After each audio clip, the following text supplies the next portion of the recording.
సీతాకాంత్ రామలక్ష్మిని ఒక బస్తీ దగ్గరకు టీ కొట్టు దగ్గరకు తీసుకువెళ్తాడు. ఇక అక్కడ వాళ్ళ మేడంని కూర్చోమని చెప్పి, మేడం మీరు ఇక్కడ కూర్చోండి, బాబు మేడం గారికి బాగా తలనొప్పిగా ఉంది, మీరు కాఫీ పెట్టి ఇవ్వండి అని చెప్పి అంటూ ఉంటాడు. అది వినగానే రామలక్ష్మి అక్కడ కూర్చొని సీతాకాంత్ వైపు చూస్తూ ఉంటుంది.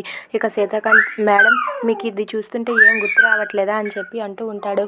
అది వినగానే రామలక్ష్మి అయితే, ఎందుకు గుర్తు రావట్లేదు, నాకు పాత బస్తీ అంతా కూడా గుర్తుకు వస్తుంది అని చెప్పి అంటూ ఉంటుంది. అది వినగానే సీతాకాంత్ ఇలా అంటూ ఉంటాడు, ఏంటి మేడం అలా చూస్తూ ఉండిపోయారు, మీకేం గుర్తు రాలేదా అంటూ ఉంటాడు. దాంతో రామలక్ష్మి లేదు అని చెప్పి అంటుంది. ఎందుకు మీకు గుర్తుకు రాదు, మీకు గుర్తుకు వచ్చేలా నేను చేస్తాను, నా మనసు ఎప్పుడూ రామలక్ష్మి చుట్టే తిరుగుతుంది అని చెప్పి అంటూ ఉంటాడు. అది వినగానే రామలక్ష్మి అయితే, ఎందుకు సార్ మళ్ళీ మళ్ళీ దాన్నే గుర్తుకు తెస్తారు, మీరేం గుర్తుకు తేనవసరం లేదు అని చెప్పి అంటూ ఉంటుంది. అది వినగానే సీతాకాంత్ అయితే, లేదు నా రామలక్ష్మి నిజం ఒప్పుకునేంత వరకు నేను మా రామలక్ష్మి వెనకే తిరుగుతాను, మా రామలక్ష్మి చుట్టే తిరుగుతాను అని చెప్పి అంటూ ఉంటాడు. అది విని రామలక్ష్మి అయితే, ఎందుకు మళ్ళీ మళ్ళీ గుర్తు తెచ్చి బాధ పెడుతున్నారు, అలా బాధ పెడుతూ ఉంటే నేను ఇంకా బాధపడుతున్నాను అని చెప్పి అంటూ ఉంటుంది. ఇక సీతాకాంత్ అయితే, ఎలాగైనా సరే రామలక్ష్మి నిజం ఒప్పుకొని నా దగ్గరకు వచ్చేలా చేస్తానని చెప్పి సీతాకాంత్ అనుకుంటూ ఉంటాడు. If you like this video, please subscribe.